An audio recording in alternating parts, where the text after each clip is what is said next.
Bonjour guys, welcome dans cette nouvelle vidéo. Aujourd'hui, il y avait un choc en Espagne. La Real Sociedad recevait le Barça.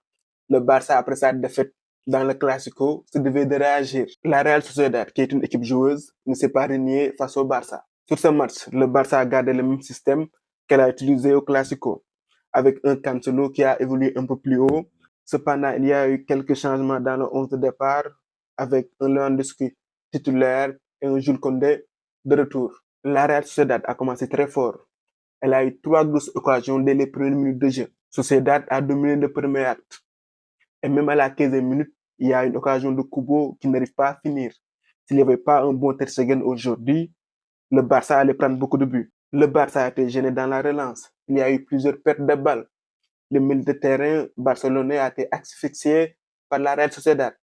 Dans le premier acte, le Barça n'arrivait pas à sortir proprement le ballon. Sur le terrain aujourd'hui, on aurait dit que c'est la Real Sociedad qui était le Barça. Mais la Real Sociedad a pêché dans la finition. Elle a eu plusieurs occasions, mais elle n'a pas su marquer. En deuxième mi-temps aussi, bis repetita. La Real Sociedad a dominé, mais elle pêchait toujours dans la finition. Et à un moment donné, je me suis dit que elle va prendre un but, parce que face aux grandes équipes, si tu ne marques pas, tu le payes cash. La Real Sociedad n'est pas située. Certes, ils ont de bons joueurs, des Kubo, des Oyarzabal, mais il n'y a pas un finisseur, quelqu'un qui est capable de tuer le match. Et à force de dominer sans marquer, le Barça a repris confiance. Certes, Xavi a fait aujourd'hui quelques changements. Je n'étais pas d'accord sur quelques changements, notamment sur la sortie de Lewandowski. Peut-être que aussi il n'est pas encore à 100% physiquement. Et même celle de Joao Félix, je n'étais pas d'accord. Mais l'entrée de Pedri a fait du bien au Barça. Et sur les 10 dernières minutes, le Barça a eu du mieux. Le Barça est parvenu à faire sortir le ballon proprement. Elle a su créer du danger. Et c'est très logiquement que Araujo a marqué. Vous me direz certes que la victoire n'est pas méritée, que le Barça a été dominé presque pendant tout le match. Mais la Real Sociedad n'a pas su marquer. Et face aux grandes équipes, il faut marquer pour faire la différence. Il le paye cash. Le Barça, après sa défaite dans le Classico, le Barça a su réagir. Parce qu'actuellement en Liga, il y a Girona qui ne cesse de gagner et Atlético Madrid a perdu ce vendredi. Donc, victoire tout bénéf pour les Catalans en attendant les Madrilènes pour savoir s'ils vont gagner. Et demain, on a intérêt à gagner. En première ligue, Fulham recevait Manchester United. En premier mi-temps, c'est Fulham qui a su être dangereux dans le jeu, notamment avec Willian. Manchester United n'a su être dangereux que sur les coups de pied arrêtés. Et il y a eu même un but refusé de McTominay pour Roger. Cette année, à United, il y a un problème en attaque. Le jeu est beaucoup trop pauvre. Oilun aujourd'hui a perdu beaucoup de ballons, même s'il n'est pas servi dans de bonnes conditions.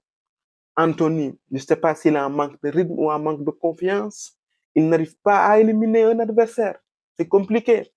Garnacho aujourd'hui a été le plus remuant. Même Bruno Fernandes aujourd'hui n'a pas été très juste.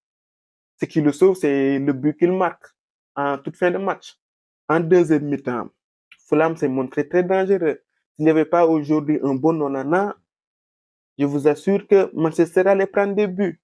Parce que sur 2 frappes, il y a celle de Wilson et de Paligna. Aujourd'hui, Onana a été décisif. C'est comme le match du Barça face à la Sociedad. Fulham s'est montré dangereux, mais n'a pas su marquer. Et ça se paye contre les grosses équipes, contre les grandes équipes. Aujourd'hui, je retiens pour Manchester la victoire, les 3 points. C'est l'essentiel. Dans le jeu, il reste encore des choses à parfaire, mais Manchester United se devait de gagner. Il y a un ouf de soulagement pour Ten Hag, qui ces temps-ci était très critiqué. Et il était sur la sellette. On retient pour United la victoire. Je vais faire un petit tour sur le match de City. City aujourd'hui encore en démonstration. Ils ont gagné 6-1 avec un excellent Doku. Doku, il a fait une adaptation express. Aujourd'hui, il a fait 4 passes décisives et il a marqué un but. Doku, il est exceptionnel. Seule fausse note aujourd'hui, c'est la blessure d'Alan. J'espère que c'est pas trop grave. Dans le choc de cette journée, Arsenal a perdu face à Newcastle. Ces temps-ci, ça va pas trop fort à Arsenal. Cette semaine, ils se sont fait éliminer en Cup. Et aujourd'hui, ils se font encore battre. Voilà, c'était tout pour aujourd'hui. On se retrouve pour d'autres vidéos. À très bientôt for the love of football.